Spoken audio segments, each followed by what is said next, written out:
Boa noite a todos. Alguns colegas revendo aqui, né? Oi, vereador, tudo bem? O Gustavo, que trabalha lá na prefeitura, vai passar para vocês a apresentação que vai ser feita hoje no formato impresso, para vocês acompanhando e também fazendo questionamentos, anotando. Então, fiquem livres à disposição, eu vou ficar à disposição para tirar qualquer dúvida. A ideia hoje é trocar uma ideia sobre os projetos de PPPs e concessões de Palhoça, mas principalmente prestar contas sobre a PPP de iluminação pública, né, que eu acho que alguns de vocês acompanharam a evolução do projeto desde o início, outros já são novos aqui, ainda não acompanharam, mas é muito importante que eu acho que nesse momento a gente preste informações e seja transparente com a comunidade e com vocês também, sobre tudo o que foi feito e todo o resultado colhido do nosso trabalho. Então, brevemente, para quem ainda não me conhece, sou secretária de administração desde 2014 na Prefeitura de Palhoça. Então, já estou na terceira gestão, agora junto com o Eduardo Fressa, trabalhei juntamente com ele. A minha formação é em administração pública pela UDESC, tenho mestrado em administração.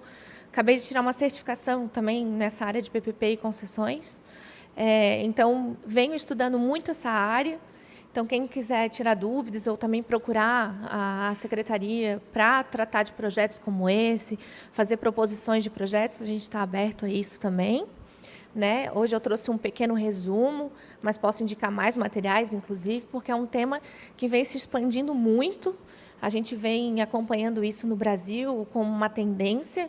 Eu acho que quem acompanha os programas do governo federal, tem o PPI, no governo estadual também tem o da SCPAR, e a gente também tem seguido esse caminho.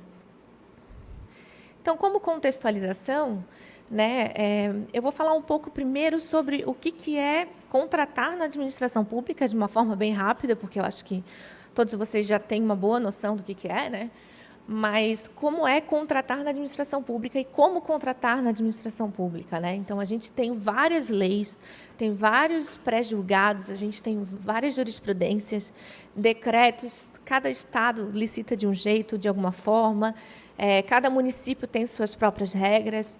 Então, é interessante que todo mundo entenda que para comprar algo ou para adquirir um serviço, a gente pode seguir por vários caminhos. E cada caminho a gente utiliza uma série de regras e uma série de preceitos para conseguir alcançar o resultado.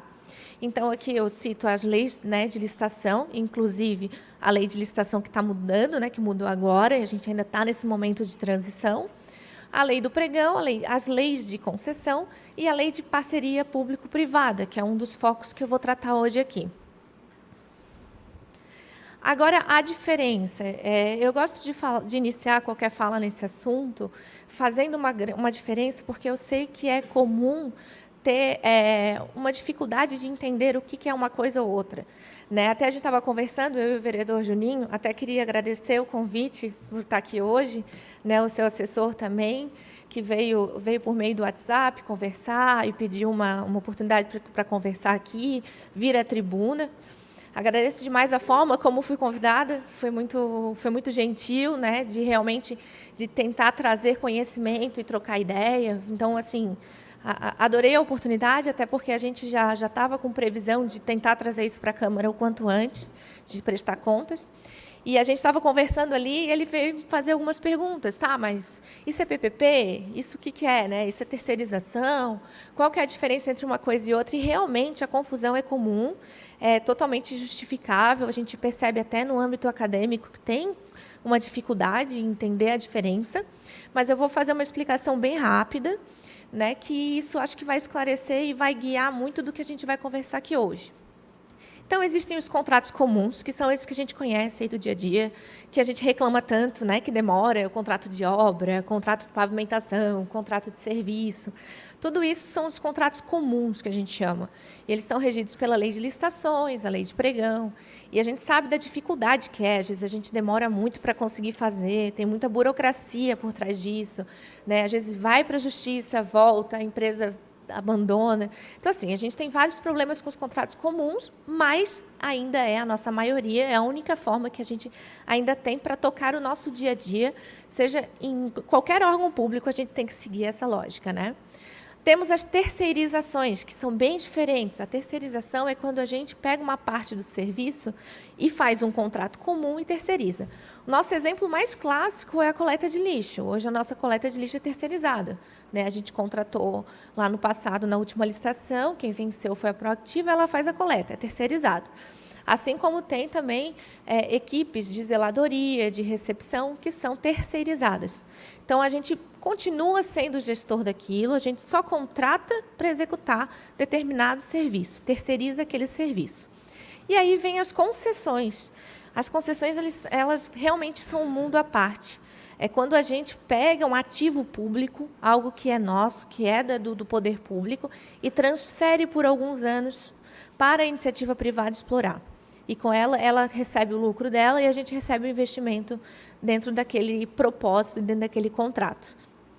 E essas concessões é que se dividem em comum, patrocinada, e a PPP, que a gente tanto fala. Então, a PPP é uma concessão. Transporte coletivo é uma concessão.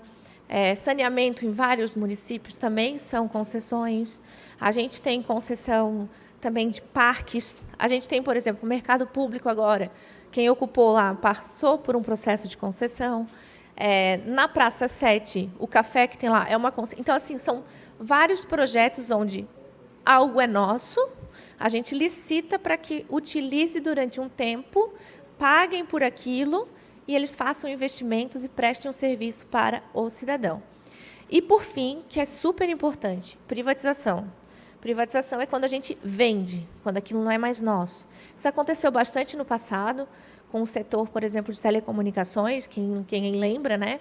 Antes era do governamental, hoje é iniciativa privada. Hoje a gente está vendo esse processo acontecendo com o Correio, né, que tem esse dilema de privatiza ou não. Por que tem o dilema? Porque a partir do momento em que eu privatizo o Correio, eu não tenho mais nenhuma gestão sobre aquilo. Então, aquela empresa ela passa a ser de uma empresa privada, né? Então, não é mais governamental. Então, tem essa diferença. Sei que foi rápida aqui a explicação, mas é bom para entender o conceito e o quanto é diferente. Quando a gente fala, a gente terceirizou a iluminação, a gente privatizou a iluminação. Não, a gente fez uma concessão, que é uma PPP. Mas mais adiante a gente vai ficar mais claro.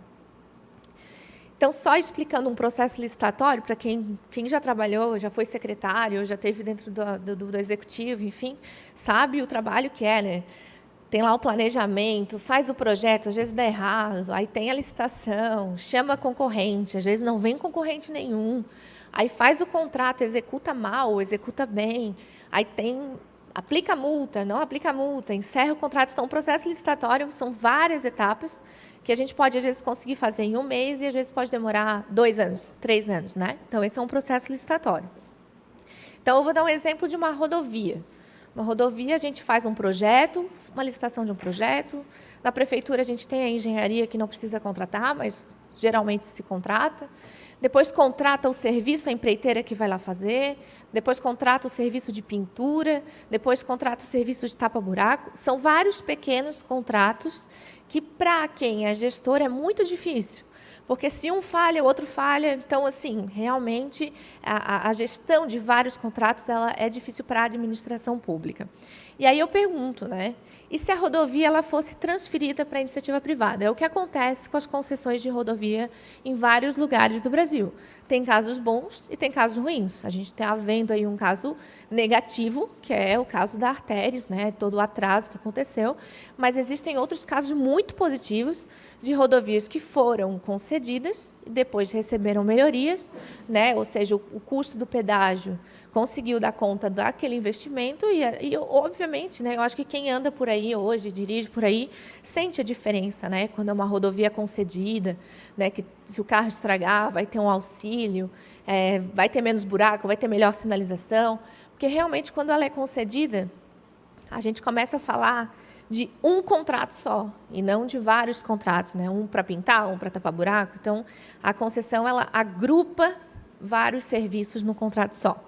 Eu até trouxe aqui algumas imagens de exemplo, acho que para ficar mais claro, né, o que seria cada coisa, mas, por exemplo, a gente pode fazer uma PPP de um prédio público, onde uma empresa constrói um prédio, depois ela cuida daquele prédio e a gente paga só para ela cuidar desse prédio. Existem algumas PPPs no país, assim. As concessões de aeroportos, eu acho que essas são as mais bem-sucedidas, né? Quem frequentava o aeroporto de Florianópolis e frequenta hoje sabe a diferença gritante que foi quando a gente concedeu aquele espaço. Existem os híbridos, né, que são a concessão patrocinada, que é tipo a linha 2 de São Paulo, se não me engano, que é quando os passageiros pagam, não é suficiente, o governo injeta mais um dinheiro também, mas que é necessário para conseguir sair a obra. Outros exemplos, lá, né, as Cataratas do Iguaçu, lá, o parque, lá é todo concedido, né? Eu acho que quem foi lá viu como é organizado, como é cuidado, e a gente não sabe como seria se fosse só o poder público. Do lado de cá, a PPP de iluminação, que é o caso que a gente vai falar hoje, e no meio, o híbrido, né? Geralmente, o transporte coletivo ele é híbrido, porque só o que o cidadão paga não é suficiente para manter o investimento. Aí, como cenário, está bem pequenininho, não sei se vai dar para enxergar bem os números, mas esse relatório foi extraído hoje pela nossa equipe, tá? Foi extraído do maior banco de dados de concessões e PPPs do país. Hoje, nós temos mais de 3 mil projetos nessa modalidade no país. Então, assim, não é algo que é novo, que a gente está começando agora, que a gente não tem case.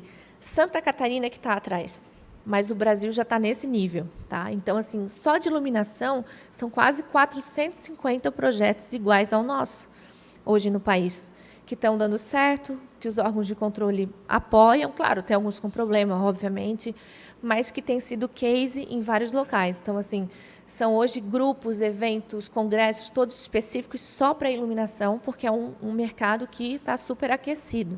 E, claro, ele no gráfico a gente vê que resíduo sólido também tem chamado muita atenção, água e esgoto, por causa do marco de saneamento, que a gente vai ter que começar a trabalhar com essa questão. Temos uma meta aí de 2033, universalizar um negócio que é complicado, a gente conseguir alcançar, tem que licitar, né? Não pode mais devolver para as estatais. E além de outras áreas aí que são pulverizadas, até foi perguntado pelo vereador Juninho, né? A educação, né? Será que pode ser, ou a saúde? Tudo isso pode ser concedido e pode ser feito PPP. São projetos mais complexos, mas, por exemplo, em Salvador, a gente tem um hospital acho que do subúrbio, se eu não me engano o nome, que ele virou referência na época de pandemia e foi uma PPP super bem sucedida. E também tem um outro hospital lá, Salvador é referência em PPPs, e que virou referência em toda a região e gerou até um problemão, né? Porque todas as cidades ao redor começaram a usar o hospital que estava sendo com PPP e deixando de usar os outros hospitais da região. Então, isso aqui é só uma foto de como está o país hoje, né? Não é um tema que está realmente só a gente que está fazendo. Às vezes, quando alguém pergunta, mas só a gente está fazendo? Não, tem muita gente fazendo. Existe um campo de estudo gigante para isso e tem muito município, muito estado e o governo federal tem feito muito, né? Eu acho que quem acompanha as notícias, de vez em quando tem leilão lá na B3, leilão de rodovia, leilão de trecho. Tudo isso é concessão. Se vocês pararem, lerem ali a notícia, vai estar bem certinha a concessão, vai ter o leilão de 5G, que é bem importante, vai ter, né, tudo isso pelo sistema todo da agência reguladora. Então, quantas PPPs a gente tem em Santa Catarina? Então, eu faço essa pergunta porque geralmente as pessoas acham 30, 40. A gente tem 3 só, 3 contratos como o nosso. Palhoça, Timbó e Içara.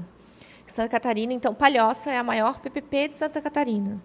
Então, nós temos sido exemplos usados pelo Tribunal de Contas, inclusive, para ser seguido em outros municípios, porque nós temos quase 200 mil habitantes e conseguimos fazer um contrato de longo prazo, que eu vou mostrar ali os resultados.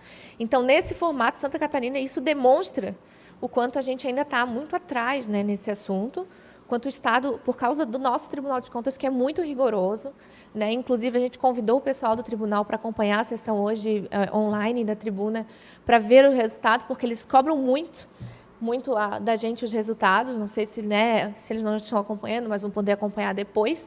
E a gente gosta de frisar que o nosso tribunal é rigoroso. Tem um lado bom, porque a gente erra menos, e o lado ruim, que acaba desestimulando novos projetos. Então, a nossa história, ela começa com Palhoça Mais Eficiente. Eu acho que, né, vocês já devem ter ouvido bastante sobre esse programa. É uma lei que foi aprovada aqui na Câmara em 2015, que instituiu esse programa.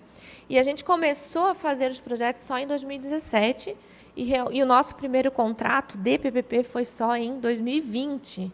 Né? Isso mostra o quanto é difícil e complexo chegar, né, nesse modelo, seguindo todas as etapas que a lei exige. E a gente começou pela iluminação pública. Só que todas as imagens que foram utilizadas aqui são imagens reais de Palhoça, tiradas pelo consórcio. Então, essa daqui é na Pinheira. Então, a gente começou com a iluminação, por ser o modelo que, em 2017, era o mais comum para se começar, porque a COSIP é um recurso vinculado. Eu vou falar um pouquinho adiante. Aqui é um gráfico, talvez seja melhor até ver no próprio material impresso, que mostra a lógica da COSIP. Eu acho que vocês já conhecem, mas hoje como é que funciona? Na fatura nossa de energia vem um valor de COSIP. Esse valor quem cobra é a Celesc. Ela arrecada todo mês, cobra 1%, ela está em 1% agora, para fazer a arrecadação, e repassa para a gente o valor. Com esse valor, a gente só pode gastar com iluminação. Então, assim, é um recurso que entra e é totalmente vinculado ao serviço de iluminação.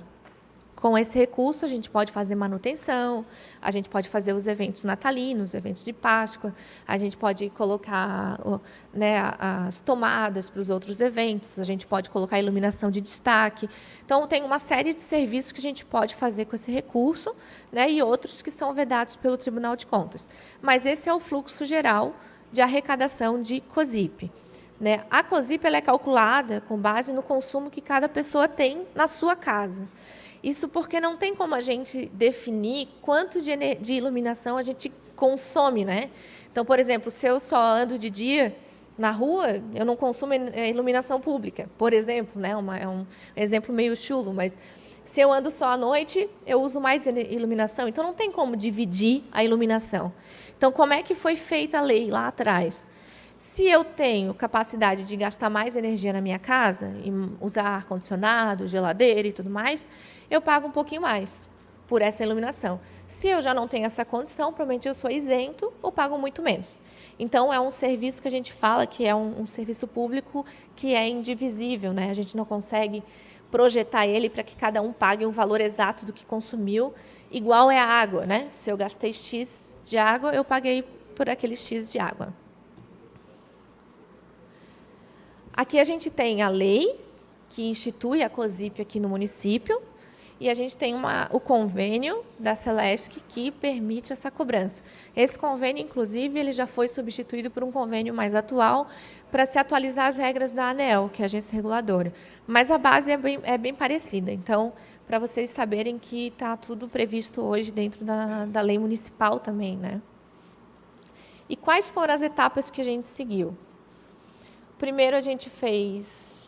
Acho que saiu um negocinho. A gente fez uma chamada pública, o PMI, e a gente recebeu 6 empresas ou consórcios que queriam fazer os estudos para a gente de iluminação pública. A gente fez uma audiência pública depois disso para discutir o projeto, porque só dois consórcios apresentaram estudos. São estudos que estão todos no nosso site, eu coloquei o link, inclusive, no material, tá? Estudos bem robustos, bem significativos. Depois a gente fez 30 dias de consulta, a gente recebeu uma série de provocações de mudança de projeto, que foi bem importante. Depois a gente mandou tudo isso para o Tribunal de Contas, e aí começa uma pequena novela que eu vou contar depois. Mas, né, o tribunal foi o primeiro projeto que eles analisaram desse tipo, então teve ida e volta, vai e volta desse projeto até sair do papel. Mas, né, abriu a licitação em 2018, a licitação 175/2018, e a gente assinou o contrato em 2020, em maio de 2020, que é o contrato 118. Também está na íntegra no nosso site para consulta. O nosso edital, para vocês agora vamos falar um pouco de valor, né? Porque eu já vim aqui na Câmara, acho que foi em 2017 ou 2018, falar desse projeto, né? A gente tinha lançado, a gente teve uma falha de comunicação naquela época, eu admito. A gente lançou sem conversar com vocês adequadamente. E aí, realmente, o valor assustou. Eu lembro que, na época, estava em 400 e poucos milhões. E aí, eu fui convocada aqui na Câmara para dar explicações. E esse debate foi muito positivo. E tudo que foi falado naquele momento foi considerado. Inclusive, uma fala do Fabinho, naquele dia, ele pediu para fazer um comparativo entre comprar a LED e fazer a PPP. A gente fez esse comparativo, foi bem importante para o projeto. Depois teve um pedido dizendo que o projeto estava muito longo, a gente reduziu para 25 anos. Então, algumas das contribuições de vocês naquele dia foi fundamental para o projeto. E a gente espera que todas as concessões daqui para frente tenham esse tipo de contribuição, né, de ler, de perguntar, de questionar, porque às vezes a gente não enxerga mais, a gente está tão envolvido. Então, fazer esse tipo de pergunta, contribuição, é muito positivo mesmo. Tanto que a gente lançou essa licitação, ela tinha o valor de 385 milhões, com valor mensal de 1.254.000. Esse contrato para fazer toda a manutenção de 27 mil lâmpadas, mais a modernização, trocar tudo por LED, mais a expansão natural do município, mais evento, iluminação de destaque e a telegestão, que eu vou explicar um pouco adiante, que é o monitoramento pela internet de todas as lâmpadas aqui de Palhoça. Com a licitação, que teve a participação de 4 grupos ou empresas, teve um desconto na fase de licitação de 51%. Foi um número muito expressivo, tá? Isso mostra que teve disputa de preço, né? Foi uma modalidade técnica e preço. Mesmo assim, a empresa vencedora, né, o consórcio vencedor, ela foi a melhor pontuada e o menor valor. Então, com isso, a gente reduziu em metade do que estava previsto. Aí você pode perguntar, mas por que estava tão caro antes? Mas a gente, quando faz o projeto, a gente faz o projeto com base em tabelas oficiais, a gente faz o projeto com base em pesquisa nossa de mercado. E a empresa, quando ela dá o lance, ela sabe até onde ela consegue ir, até onde ela consegue negociar. Então, uma empresa ela não tem só o nosso contrato, ela tem mais 10. Então, ao invés de ela comprar 100 lâmpadas, ela compra 10 mil. Então, ela consegue reduzir. Então, 80% dos projetos desse tipo no país tem um desconto mais ou menos de 50% a 60% na fase licitatória. Até a gente achou estranho quando aconteceu, mas ainda bem, né, que isso aí gerou só economia para a gente. Então, os processos, esse tipo de processo ele serve para qualquer município, talvez até para o Estado, no caso um pouco diferenciado. Mas o que a gente tem que seguir para fazer qualquer concessão? Primeiro, tem que estar aprovado no PPA, aprovado por vocês, na LDO e na LOA, e aí depois se faz o projeto, que a gente pode contratar, pode fazer por conta própria. A Caixa Econômica, o BNDES, tem feito bastante desses projetos. Ou a gente pode pegar esse projeto da iniciativa privada, que foi o nosso caso, da iluminação, que é o PMI. Lá nesse projeto que veio das empresas, veio todo o estudo econômico, o estudo de viabilidade técnica, o estudo jurídico, né? A gente teve que passar pelo Tribunal de Contas depois, tinha que ter a aprovação prévia de vocês, que teve em 2015, teve que ter audiência pública, consulta pública, para depois ir para uma concorrência pública, que é amplamente divulgada. O PMI que a gente fez, bem resumidamente, né, é lançar um edital, habilitar as empresas e elas apresentam estudos. A gente tem feito isso, fez com saneamento, fez com transporte, recebeu bons estudos e a gente vai continuar daí. E isso não tem custo para a gente não paga por esse projeto. Essa é a parte mais importante do PMI. Hoje, um projeto de iluminação custa em torno de R$1 milhão para fazer, para o tamanho de Palhoça. Nesse caso, a gente não pagou nada pelo projeto. Quem pagou o projeto foi quem ganhou a licitação. Então, essa inversão de pagamento gera uma economia para o cofre público e a gente não gasta enquanto não tiver o resultado. Então, a gente tem apostado muito na ideia do PMI, exatamente para poder receber bons projetos e não desembolsar recurso próprio, que pode ser usado agora, no momento, para outros fins mais importantes ou mais urgentes que a gente precisa todos os dias. Já a instrução do Tribunal de Contas conta com mais de 25 documentos. Então, quando a gente fala que fez essa PPP, a gente teve que protocolar para eles todos os tipos de estudos possíveis. A gente teve que provar, por A mais B, que o projeto era viável. Inclusive, quando o vereador Fabinho pediu aquele comparativo, né, depois a gente teve que transferir aquele comparativo para um value for money, ou seja, fazer o comparativo de compra ou fazer a nossa concessão. Por exemplo, se a gente comprasse LED ia custar tanto, a manutenção ia custar tanto, se tivesse que trocar ia custar. Então, assim, esse estudo comparativo de modalidade a gente é obrigado a fazer. Matriz de risco, para poder entender se caso aconteça um vendaval, quem é que vai pagar pela iluminação que queimou, né? Se o dólar aumentou e o LED aumentou, quem é que vai pagar a diferença? Tudo isso está na matriz de risco. Além da viabilidade jurídica, nossa procuradoria nos apoia sempre do início ao fim do processo. Todos os procuradores sabem do projeto e dão todos os pareceres e estudam conosco os nossos projetos. E a análise final do Tribunal de Contas, eu acho que é a parte que mais orgulha a nossa equipe, né? Porque na análise final eles viram que o nosso projeto ele trazia vantagem econômica para o município, né? Além de seguir todas as normas necessárias para um projeto desse porte. Então, assim, foram 1.300 páginas de análise de Tribunal de Contas. A gente tirou print só da principal aqui, que é a final, que é quando eles falam que todas as possíveis irregularidades foram sanadas. A gente já recebeu denúncia no MP, que foi arquivada, denunciaram de novo, foi arquivada, denunciaram no Tribunal de Contas e foi suspenso, não foi adiante. Então, tudo que foi contra, a gente utiliza esse mesmo relatório do tribunal para mostrar que o processo teve total integridade. A transparência, hoje tem uma página no nosso site, onde tem todos os documentos, inclusive execução, para quem quiser acompanhar, os relatórios de desempenho, para ver quanto já foi modernizado, quanto já foi economizado, todos os documentos que foram lá do início até agora. Então, é bem legal explorar e entender como é que foi a história disso tudo, né? A gente tem um cadastro georreferenciado, a gente sabe exatamente onde está cada ponto de iluminação do município. E aí aqui, eu acho que a parte mais visual e interessante, né, são os antes e depois, né? A gente tem aí uma economia de alguns lugares que chega a 70% de economia de energia elétrica, 27 mil pontos modernizados. A gente tem telegestão em todos os pontos, né, redução de custo.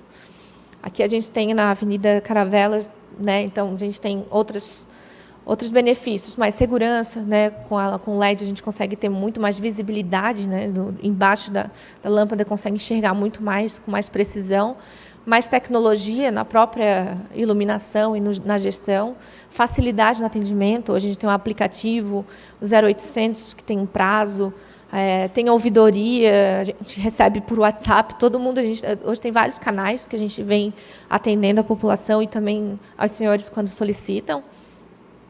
Então, aqui tem mais um exemplo, no Jardim Eldorado, a gente gosta dessa foto, me pediu para fazer, quando foi feita a iluminação só de uma rua e a outra ia ser feita no outro dia, né, para comparar um lado com lâmpada de vapor de sódio, não sei qual que era a tecnologia, com o comparativo do LED. Aqui também, no Bela Vista, quando estava sendo modernizado e chegou na metade, então, para enxergar ali exatamente a iluminação, a diferença da iluminação. E como é que isso acontece? Essas são as nossas placas de LED, né? Até na esquerda são as que estão sendo colocadas lá na praia, na orla, e na direita são as placas de LED que iluminam as avenidas.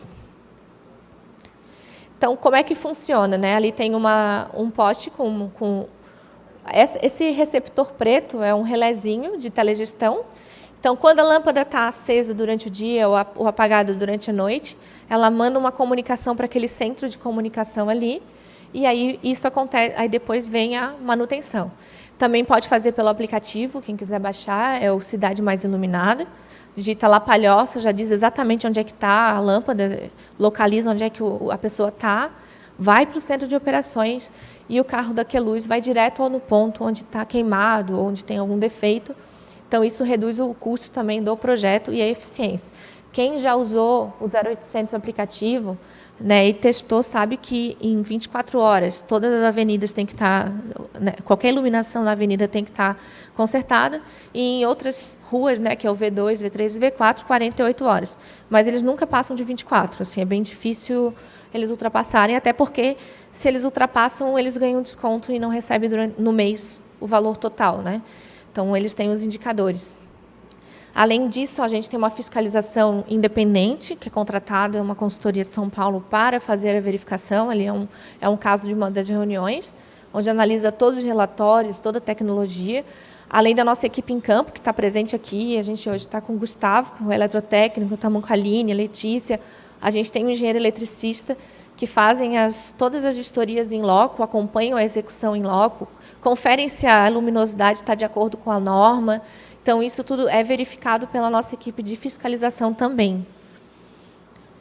Esse é o escopo todinho que tem que ser gerido, não vou entrar em cada um deles, mas só para mostrar que não é um contrato de LED, né? É um contrato de gestão muito superior a só uma troca de lâmpada. Existem vários outros insumos e coisas que a gente tem que observar para que o contrato seja bem executado. E, além disso, a gente monitora indicadores em tempo real, né? Esse é um indicador aí esse print não é de hoje, né? Estava em 89%. E a gente vai chegar até no início de novembro em 100% da cidade toda com LED. Então, a gente consegue acompanhar em tempo real também. E aí entra numa questão polêmica, que é o consumo energético, né? Não sei se dá para enxergar aqui, mas a gente tem ali um consumo constante e depois a queda só acontece em abril. Isso porque a Celesc demorou para fazer a atualização no cadastro deles, eles ainda estão com dificuldade. Até essa imagem aqui, deixa eu passar. Não, depois eu volto nela. Enfim, o cadastro da Celesc não consegue se integrar automaticamente com o nosso. A gente já fez umas 5 reclamações na ANEEL. A gente teve reunião com a agência reguladora semana passada. Né? Existe uma dificuldade tecnológica mesmo por parte da Celesc em relação a esse cadastro, porque é a primeira vez que alguém pede isso para eles. Só que a gente já tem uma redução de consumo, né? Então, aqui a gente comparou o nosso consumo da iluminação de agosto desse ano com agosto do ano passado. Então, a gente pode ver ali a diferença significativa, né? em reais. E economia em quilowatt, que é o mais importante, porque como teve um aumento de energia elétrica, a gente não tem como comparar real com real, né? Então, a gente teve uma redução de mais de 800 mil quilowatts mês, né, ou seja, 25 mil kWh, e a gente gosta de usar o exemplo, é como se fosse mais de 3.200 casas que parassem de consumir energia elétrica todos os meses. Essa é a economia gerada atualmente no nosso parque por causa do LED. Então, essa é a situação atual, a gente está quase chegando no fim da modernização, né? A gente já chegou em quase 25 mil, e só para ter uma noção, a gente atende mais de 500 as chamadas de call center e manutenções realizadas, a gente faz mais de 500 e a gente atende 257 por média de call center e aplicativo todos os meses. Então, são várias chamadas por dia, são várias ligações e várias chamadas por aplicativo, e além das rondas, né, que permanecem as rondas, porque às vezes são locais onde ninguém mora, ninguém passa, e tem que consertar de qualquer forma, né? Hoje, nossa situação é essa, a gente está passando por uma crise hídrica, ou seja, a gente não sabe como vai ser o comportamento da energia elétrica no nosso país. Então, a gente ainda vai manter a bandeira vermelha pelo menos em outubro. Além disso, a gente ainda não tem um cadastro consistente na Celesc com o nosso parque. Então, a gente ainda não consegue prever uma redução de COSIP que nos dê segurança. A gente sabe que vai ter, obrigatoriamente vai ter, porque a gente já está consumindo muito menos. A gente só não sabe chegar nesse valor ainda, porque a gente não sabe como vai se comportar essa crise hídrica e a crise da energia, né? Porque a gente sabe que, a partir do momento que começa a usar energia termoelétrica, tudo aumenta, né? O custo da comida, aí tudo se eleva, e se a gente for utilizar esse parâmetro, a gente pode fazer um cálculo incorreto e pode prejudicar os cofres públicos. Então, a gente tem que ter muito cuidado nesse momento. Claro que com esse projeto a gente conseguiu chegar em valor econômico, a gente já deu muitas entrevistas e apareceu em muitos jornais exatamente por ser um case. E a gente recebeu também o selo da maior instituição desse assunto, né, e estamos atrás do próximo. Então, somos os únicos de Santa Catarina também com esse selo. Importante destacar que isso não é da prefeitura, isso é de Palhoça. Então, esse selo pode ser levado por qualquer um de nós que estamos aqui adiante, quando for para um evento, quando for, a gente pode usar isto como exemplo. Palhoça alcançou um selo, Palhoça é pioneira, a gente não fala como prefeitura, Palhoça é a pioneira. Então, assim, a gente tem que ter orgulho desse projeto, porque vários municípios, pelo menos um por semana, nos procura querendo copiar o nosso projeto. Então, isso é muito importante, ter esse envolvimento e vocês disseminarem também essa boa prática. Então, aqui a gente tem publicado no nosso Instagram, é legal seguir a página da Queluz e a da Prefeitura, que a gente está tentando mostrar para a população a diferença de concessão, de terceirização, de privatização, para que não tenha um preconceito, né? Quando a gente falar em saneamento, epa, vão vender nossa água. Não, a gente tem que entender o que é cada coisa para não cometer nenhum equívoco e nenhuma injustiça em relação aos projetos. Então, a gente tem trabalhado muito nisso, pedimos o apoio também da Câmara, nesse sentido de conscientizar e entender bem o assunto, porque com isso todo mundo consegue trazer uma alternativa melhor para o município, né? Independente de qual área que seja. Seria essa minha breve apresentação e fico aberta para qualquer questionamento que vocês quiserem fazer.